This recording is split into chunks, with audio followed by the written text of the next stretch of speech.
Pratiwi, CGP Angkatan 10 dari SMA Negeri 4 Kota Serang.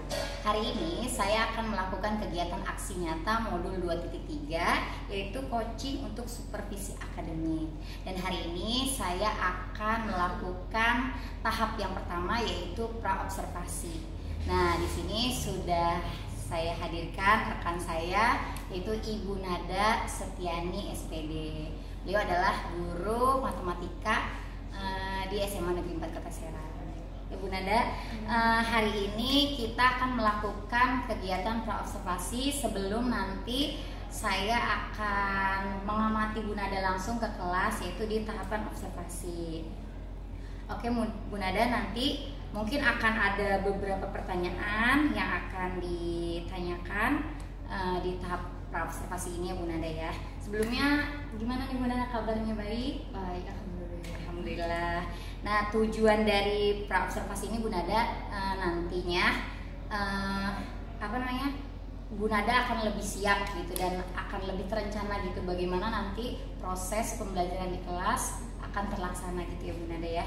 Nah, oke Bu Nada, pertanyaan yang pertama, apa tujuan dari pembelajaran di kelas nanti yang akan Bu Nada lakukan? Untuk tujuan pembelajarannya, peserta didik mampu menentukan limit fungsi trigonometri. Materinya limit fungsi ya Bu Nada ya. Oke, lalu ke pertanyaan selanjutnya, area pengembangan yang lebih spesifik di materi limit fungsi ini apa nih Bu Nada? Kalau untuk area, saya lebih menekankan pada bagaimana siswa bisa menyelesaikan berbagai masalah yang berkaitan dengan limit fungsi trigonometri. Bu Nada ngajar di kelas berapa nih sekarang? Kelas 12 Kelas 12 IPA ya. Limit ya materinya. Oke. Lalu nanti pada saat proses pembelajaran, kira-kira di materi limit ini nih, model apa yang akan Bu Nada pakai di kelas pada pembelajarannya? Saya insya Allah akan menggunakan model problem based learning. Problem based learning. Iya. Yang ada tahapan-tahapannya itu ya. Oke.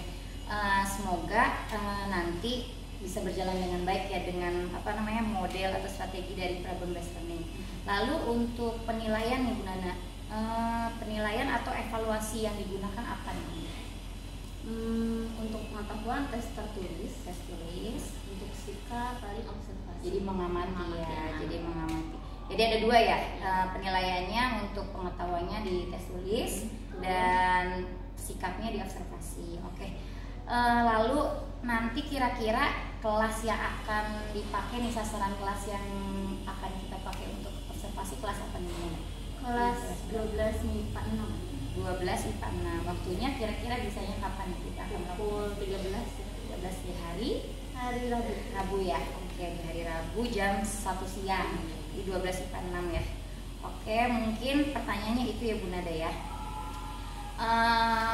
Semoga nanti tahap pra-observasi ini sudah kita lakukan, sehingga di sini tujuannya saya ingin tahu persiapan apa yang sudah Bu Nada lakukan untuk persiapan di observasi, dan semoga tahapan-tahapan yang tadi memang sudah direncanakan oleh Bu Nada akan terlaksana dengan baik sesuai jadwalnya. Mungkin itu Bu Nada cukup untuk tahap pra-observasi. Terima kasih waktunya. Mungkin itu saja di tahap pra-observasi ini, dan sampai bertemu di tahap kedua, yaitu observasi di kelas. Terima kasih. Assalamualaikum warahmatullahi wabarakatuh. Bismillahirrahmanirrahim. Assalamualaikum warahmatullahi wabarakatuh. Waalaikumsalam warahmatullahi wabarakatuh. Selamat siang semuanya. Gimana kabarnya hari ini? Alhamdulillah, luar biasa. Allahu Akbar. Coba hari ini udah siap belum untuk belajar? Siap.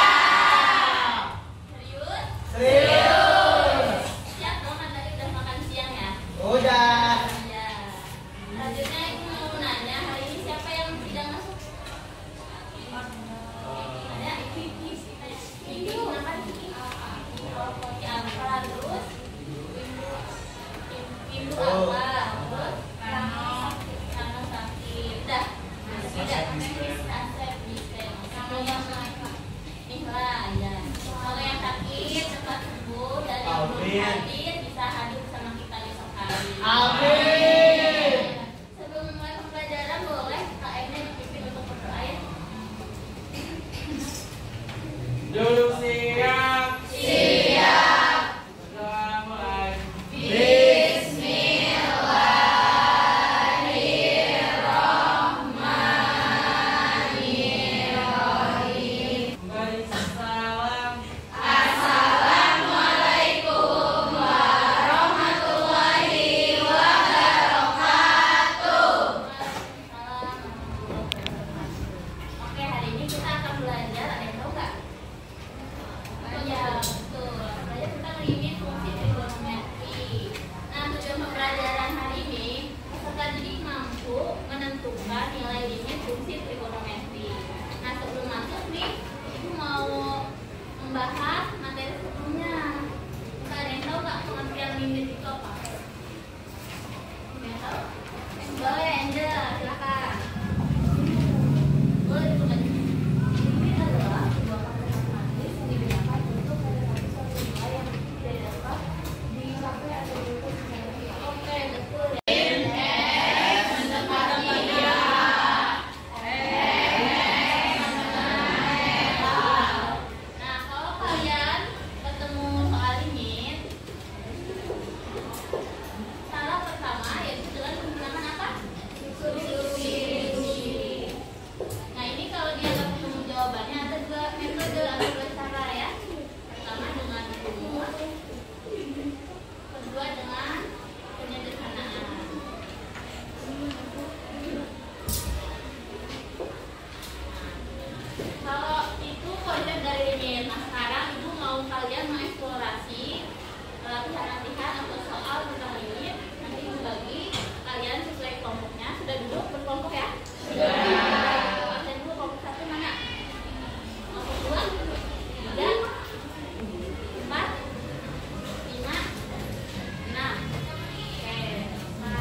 Nah, sin 180 itu berapa? Terus pi itu min 1. 0 dikurang min 1 hasilnya 1.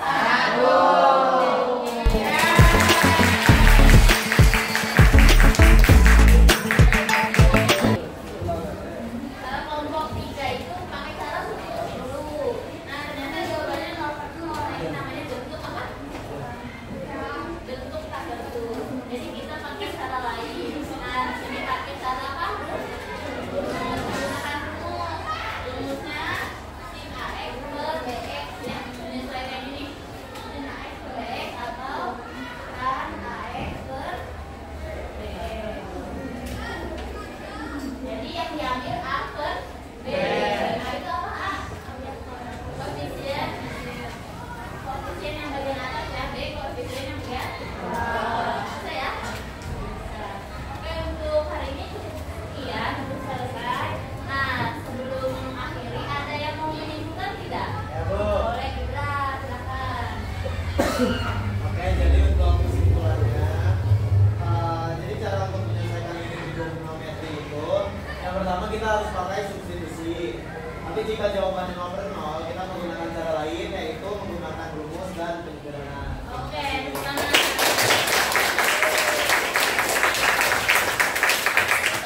Berikutnya yaitu tentang materi limit masih tapi dengan cara penyederhanaan. Dipersiapkan ya. Siap. Sebelum pulang, mari kita berdoa terlebih dahulu. Silakan Kak Em. Duduk siap. Siap. Pegangan mulai. Bismillahirrahmanirrahim. Sadaqallahul azim. Memberi salam. Assalamualaikum warahmatullahi wabarakatuh. Terima kasih, Bu. Oke, saya mulai dulu ya. Baik, Bu Anggi, Bu Nada, alhamdulillah kita bisa silaturahim di tempat ini. Ini adalah rangkaian kegiatan guru penggerak dan Ibu Anggi sudah mencoba melakukan pendampingan untuk Ibu Nada ya. Iya. Mulai dari pendampingan perencanaan pembelajaran, kemudian melakukan observasi kelas yang sudah dilakukan beberapa minggu yang lalu, dan saatnya hari ini Ibu Anggi nanti akan ngobrol dengan Ibu melakukan pendampingan pasca observasi. Selama pendampingan pasca observasi, saya hanya memantau, tidak ikut memberikan komentar apapun. Silakan nanti Ibu Anggi untuk melakukan coaching ya, melakukan coaching untuk pelaksanaan pasca observasi. Apa yang sudah dilakukan pada saat observasi, kekurangan kelebihannya silahkan di-coach oleh Ibu. Mangga silahkan Bu Anggi. Terima kasih kepada Pak Momo selaku pengajar praktik yang alhamdulillah hari ini bisa hadir mendampingi kegiatan pasca observasi. Nah, sebelumnya saya mengucapkan Assalamualaikum warahmatullahi wabarakatuh. Waalaikumsalam. Hari ini setelah beberapa rangkaian waktu kemarin ya Bu Nada, kita telah melakukan kegiatan praobservasi, lalu dilanjut dengan kegiatan observasi di kelas. Terus berapa kemarin ya? 12 IPA 2. 12 IPA 2. Nah, hari ini kita akan melakukan kegiatan akhir, yaitu setelah melakukan pra-observasi, hari ini akan melakukan kegiatan pasca observasi.